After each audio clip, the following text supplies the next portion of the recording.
I want their spirits broken by the time they left the bus. I wanted them to realize that they had failed and there was nothing that they could do. They fucked up. They fucked up. They should have gone to fucking Disneyland. They should have did, that this is, you can't understand this. Because New York is a city that requires both less and more explanation than any other place on the planet. Less explanation, meaning you get kind of what it is immediately, but more explanation, because I'm going to point to a building, I'm going to tell you the average price is $26 million. And you're going to say, who the fuck lives there? And I'm going to say, Louise Crane lives there. Her family owns the paper that we print our money on. You didn't even know that was a thing. She owns fucking money. You don't even know what, and people's minds would melt. And that's the type of shit I do. And I go, and next to her is a Russian fertilizer magnate. And next to him is a Chinese amusement park tycoon. And then the rest is Jews. But here's the way. and I would just do that. And then some people would love it. Some people get off the bus and go, man, I took 2 of these buses and these motherfuckers are talking about nothing. They're talking about nothing that's ever they're talking about this where George Washington was, and here's where the redcoats, and then they go, you get on here and you're talking about real shit that's actually happening, and they're like, this is interesting, I want to know what's going on. So some people liked it, but yeah, we should do it. We'll rent the bus to the Dillon Diaz Dillon tour. I still remember being in the 8th grade and being in Jersey, and they took us to Philly to see the Nutcracker Suite. Yeah. The Nutcracker in Betsy Ross's house. Yeah. You had to do all that shit. Yeah. Great.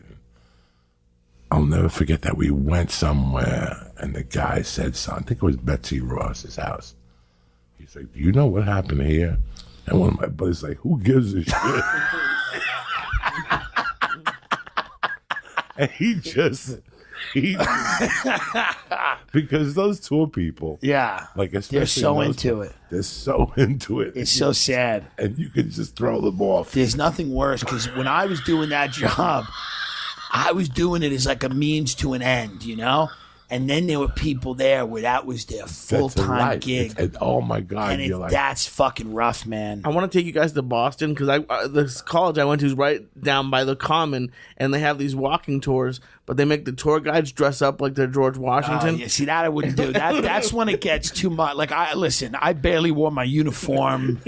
Boston's got those stupid duck tours where people are excited that they're like the thing goes in the river too. I'm like, that impresses you? We blow up things with a satellite. A guy on his phone sends drone strike.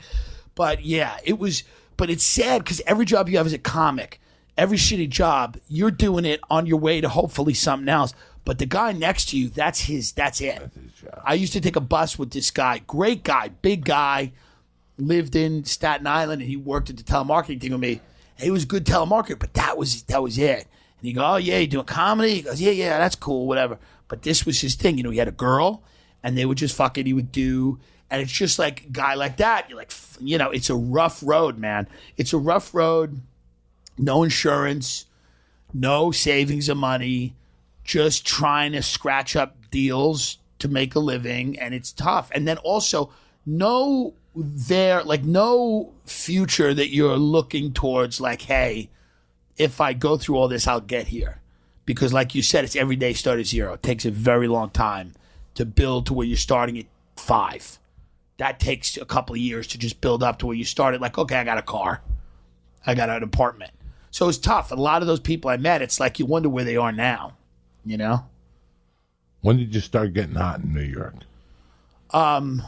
Physically attractive, it hasn't happened yet. But we think 2040 is when we're going to see.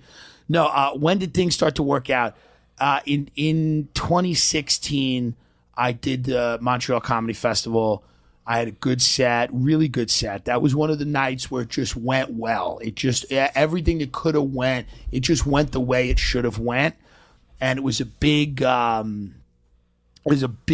moment in the sense that nobody, no, I had a manager, I had a manager then, but I didn't have an agent. I wasn't on the road. I was doing little things. I was taking mega buses to go do bar shows and restaurants and things like that. 2016, I got an agent at WME, and they were like, okay. And I'm like, hey, I want to do comedy in clubs. I want to work on the road. I want to make money to do comedy. That's my main goal. Yeah, I'd love a TV show. I'd love everything else. I'll work hard for that. But if you could get me on the road and make money, I'll make these people laugh. And I think my first gig was the Improv in San Antonio, which was like a 400-seat room, and I think 13 people came in on a Friday to see me. Or a Thursday. A Thursday show, I think 13 people came in. It was like hidden in a mall. Yeah, LOL. Fourth floor, and it was like the guy said to me, and it's a big room, he goes, we got 9 people. He goes, we don't really do the show until we get 11. So at that point, I'm like, I'm like, just call this thing. I'll just go eat a fucking burrito the size of a car and go to sleep, And then the guy comes back in the green room, the manager, and he goes, listen, he goes, I got good news. And I'm like, I bet it's not. He goes, another couple walked in. So then I had to do, I did the show, but I did it. It went good. That was my first weekend. And I just kept, and then I did a Comedy Central thing and then a Netflix thing, a 15-minute, half-hour Comedy Central, 15 minutes on Netflix.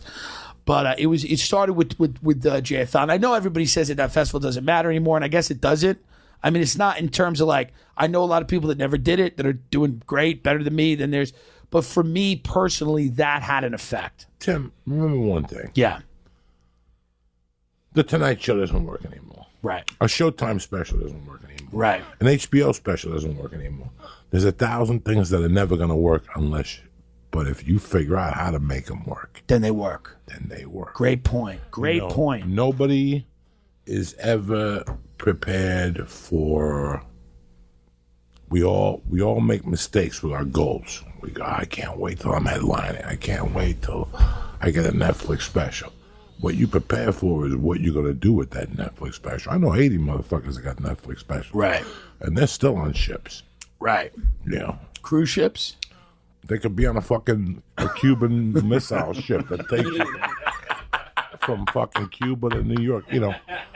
What I'm saying is that nobody really knows. You have to be fully involved, fully engaged, and take every opportunity like it's your last one. Yeah. When I say to you, hey, Tim, yeah, come down to the Improv. I'm doing something Friday. Give you $200. And you walk in there nonchalantly, and you walk off stage, and some lady comes up to you and says, we've been trying to cast this show on CBS for the last 6 years, and here you are. Right. And you're like, Jesus, if Joey only knows how close I was to canceling. Yeah, it's true. Like how close I came to ordering that Grandma Blow and staying home and getting my dick sucked. But I went out and made something happen. Yeah, it's That's true. What people really don't understand. People don't understand that it's like you get these opportunities. I remember the first time I did comedy, and I the first time right before I did it, I go, should I just put this off? Like maybe I'm not ready. Maybe I'll do it next week. And then I just said, fuck it, I'm going to do it.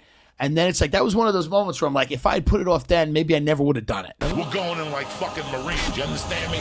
Welcome to church, motherfucker.